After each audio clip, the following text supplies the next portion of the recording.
Hi, I'm Susanna. I am the former certified financial planner who felt like I didn't fit into the material world of money anymore. And I went down the rabbit hole of exploring how we relate to money from an emotional and interpersonal point of view, which led me to learn quite a lot. And I now take the best of what I've learned in both of those worlds to help support me and others as I travel the journey towards debt-free home ownership in one of the most expensive cities in the world, Melbourne, Australia. And in today's video, I want to share some recent experiences that I have had around attending property auctions and dealing with property inspections and real estate agents.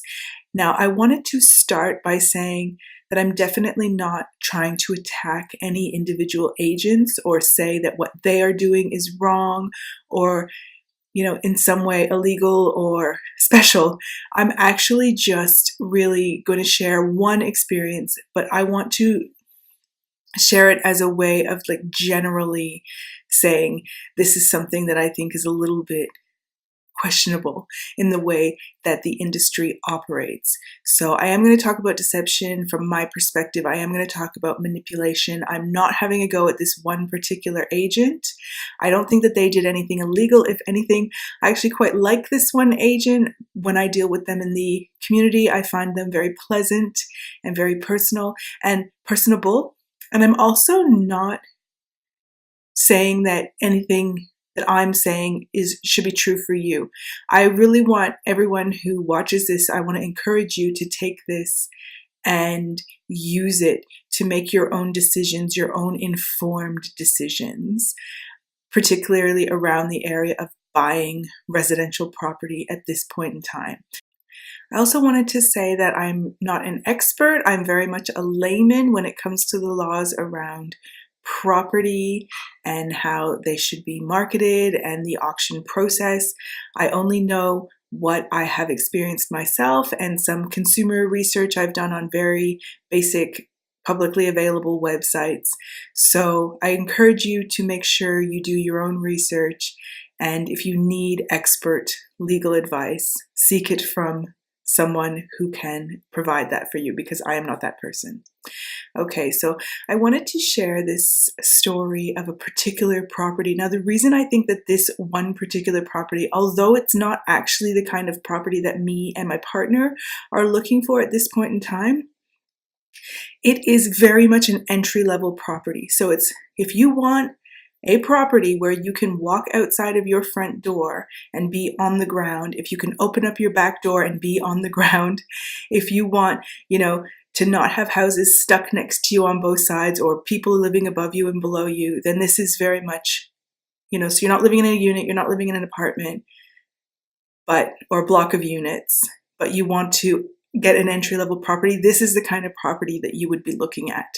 And I'm not talking about a really expensive suburb. This is probably a medium suburb, medium to low in the current Melbourne property market. So I just wanted to put that in context, but also to really stress that this is important, because if you are a first home buyer or looking to enter the property market, this might be exactly the kind of place that you're looking at. And what I experienced might be exactly the same kind of thing that you are dealing with, or that you may be faced with. So that's what I wanted to just put out there first. Okay, so the first thing I wanted to say about this particular property is that it was marketed as a house. It's not a house. It's what I would call a villa or a unit, as in not in a block of units, but in a subdivided property. So this particular property, there are 4 units and they're all attached. This particular one is at the very back and it's attached by the carport. So it is attached. It is a unit. It's not a freestanding house. So first of all, I think it was deceptive for them to market it as a house. Neither here nor there. It's not necessarily, as soon as you see it, you're going to see that that's what it is. But it's just that subtle manipulation. The second thing is it's marketed as a 3-bedroom house. It's not a 3-bedroom house. One of the bedrooms is clearly not a bedroom in the traditional sense. It doesn't have a built-in robe, which bedrooms typically do in Australia, especially in modern houses. It doesn't have a bedroom door, like an open-closed door. It actually has double sliding doors. And if you look, well, when I looked at previous advertisements when this house was up as a rental, it had marketed itself, or it had been marketed as a 2-bedroom with study. Again, you put a bed in a room and it becomes a bedroom, right? Is it the be all end all? It's just that subtle manipulation that happens. Is it illegal? No. Is it manipulative? In my opinion, yes. So the second thing I wanted to talk about is the statement of information. Now, I've actually just learned about this statement of information last weekend and when I attended another property, and how it was explained to me. So if you're on, say, realestate.com.au, you can scroll down to a section, I think it's called price range or price guidance, something like that. And you can click and actually download a PDF, which is statement of information. And it has legal requirements, this statement of information, and it'll include either a price or a price range. And how it was explained to me by the agent is that that is actually the range, the price range that the vendor wants to sell that property. So when they sign a contract with the real estate agent, they're saying, I'm engaging you to help me to sign this property, to sell this property in this price range. Now, why is that relevant? This particular statement of information, and I can show you the original statement of information because it changed later, which I will come back to. It was $590 to $640. So they're marketing this property to very much entry level. It was a very small property, 150 square meters of land, and they're marketing it from $590 to $640. That's what the statement of information says. Okay, and the other thing the statement of information has to have is comparable properties and median house price. And you can see on this statement of information that the median house price is from January to December 2018, which means it was created in January 2019 because they would have had that range for the median house price if it wasn't already the end of December. So it's a very recent statement of information, and the auction was held on the 9th of February, yesterday. Okay, so I want to tell you exactly what happened at the auction. So we went and viewed the property, and the auction started right after we looked at it. There was actually a pretty decent crowd. It was the first auction we've been to, the first auction of the season. I actually recorded the auction, but I've made a decision to not share the footage because I'm not 100% sure that it's legal for me to do so, and I don't want to put myself in a compromising position. So I will just describe what happened at the auction. He went through his usual wonderful, charismatic, these are all the great things about the property and this area, and this is, all that feel-good stuff to really pull you in and make you, even more wanting to buy. So he's really good, this auctioneer. He's very charismatic. And then he started the bidding. He opened up the bidding, and crickets. Nobody placed a bid. So he was like, okay, I will put a vendor bid out. So he made a vendor bid at $590,000, the bottom of that range. And not much happened until one guy said either $591 or $595, like he wanted to increase it. And the auctioneer said, no, we're only accepting increases of $10,000. So he shot him down. And then he asked if anyone wants to bid, at least $600. Nobody wanted to. So he said, wait, I'm going to put the auction on hold and I'm going to go seek instructions. So it's this point of the auction where they go inside and they seek their instructions from the vendor. At this point, the vendor can basically say whether or not the property is going to be on the market or not on the market. That is often the time when the vendor will reveal, unless they revealed it earlier that day, what their reserve price is. And my understanding of that is their reserve price is like, that is a minimum. Once we get to that point, I will sell, hopefully for higher, but I will definitely sell. So he came back out, the auctioneer, and he restarted the auction. And just as he was doing that, some guy from the crowd walked over to me and my partner, and he was like, hey, just wondering how interested you guys are in this property. Are you just, checking it out, or are you really interested in buying it? And my partner was like, oh, we're just looking at it because from his perspective, we would never buy a property like that. And I said, we're watching the market really closely.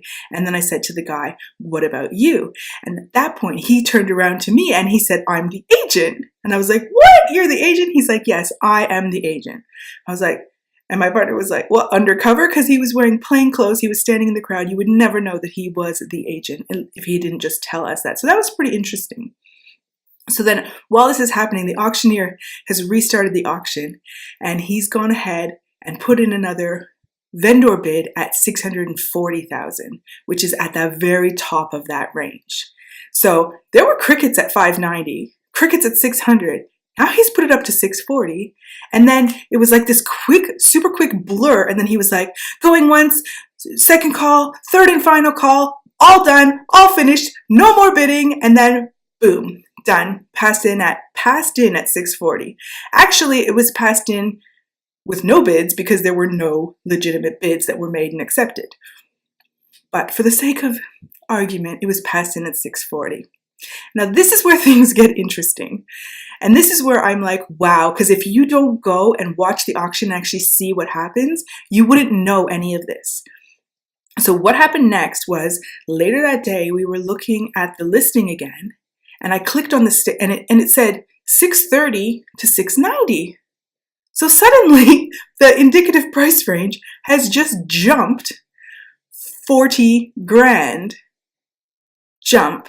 Now I see properties being listed for different than the statement of information, but in this current market where prices are falling, it might be like the statement of information says 750 to 800, and then the property, is listed at 7 to 750, for example, because maybe the owners are like reining in their expectations, realizing they might not get what they thought they were going to get. But this one had gone in the other direction, which is the mind boggles when the market is falling. Now, that doesn't mean anything illegal has happened, because my understanding is that it's illegal for a real estate agent to put forward a statement of information if they know that the vendor would not sell for that price. But as I said, the vendor does not necessarily reveal their reserve until the day of the auction. The other time it would be illegal for them to advertise is if a offer had been made above 640 or above 590 to 640 and declined. And if that was the case and they still advertise it at that price, that would be illegal. But the vendor just deciding that they're more ambitious with what they want to sell the price for on the day of the auction, and then subsequently informing their agent, and the agent has 24 hours to update the statement of information, which they did right away. So as far as I'm telling you, as far as I understand, everything was above board. But it's just kind of weird and creepy the way the whole thing played out, because I don't even know myself, even as someone who is interested, would I have got up, got dressed, and gone to the auction if I knew it was 630 to 690? I felt deceived and I wasn't even looking to buy the place. And then the fourth and final thing that I'm like, what? Is that later, around 6:30, 7 o'clock at night, you can go to domain.com.au/auction results. I believe that's the URL. And it will show you the auction's results for that day. And guess what? The property was nowhere to be seen. But what was to be seen was auction clearance rate, 55%. Bullshit! Because that property was not listed. That property was passed in. So they have listed auctions 300, reported auctions 215 or 203, I think it was, and then sales 115. So I think they divide the 115 by the 203 to get the 55%. But what they should have, in my opinion, the actual clearance rate is 115 divided by 300, because of all the places that sold, all the auctions that were listed. But they just either let people withdraw or just decide to not record them, and then they don't count it in the clearance rates. So the clearance rates are crap. And it seems to me more and more often when I go to an auction, they're not, and it gets passed in, which is pretty much what happens all the time these days in my area. They are not showing them as passed in. So again, unless you went to that auction, you would not know what actually happened. So again, is this illegal? I don't think so. I don't have any evidence to prove that it is. But is it deceptive and manipulative? Yes. In my opinion, yes. And could it influence someone who doesn't necessarily have a lot of, experience buying property into paying more than what they need to pay? Yes. And to me, this is really important because we are currently, dealing with a really overpriced property market. And it's one thing to pay a lot of money, but it's another thing to pay more than you need to. We are dealing with people now who are in negative equity, which means they owe more to the bank than what their property is worth. And I, for one, do not want to be in that situation. I am going to make another video where I talk about my personal situation in a bit more detail and whether or not I think it's a good time for me to buy. So stay tuned for that if you're interested. But in the meantime, I just really want to encourage you, if you are in the market, think about what research you need to do. Don't jump in. It's a great time to be able to take your time, do the research and get the right property for you at the right price. So please don't let yourself be manipulated. Don't let yourself be deceived. Do the research, find the right place, or make the informed decision to wait until the right place comes along. So that is all for today. This is the passionate side of Susanna coming forward, the side that's like, don't let them do it to you, because I think it's important. It's the biggest decision, one of the biggest financial decisions of our lives.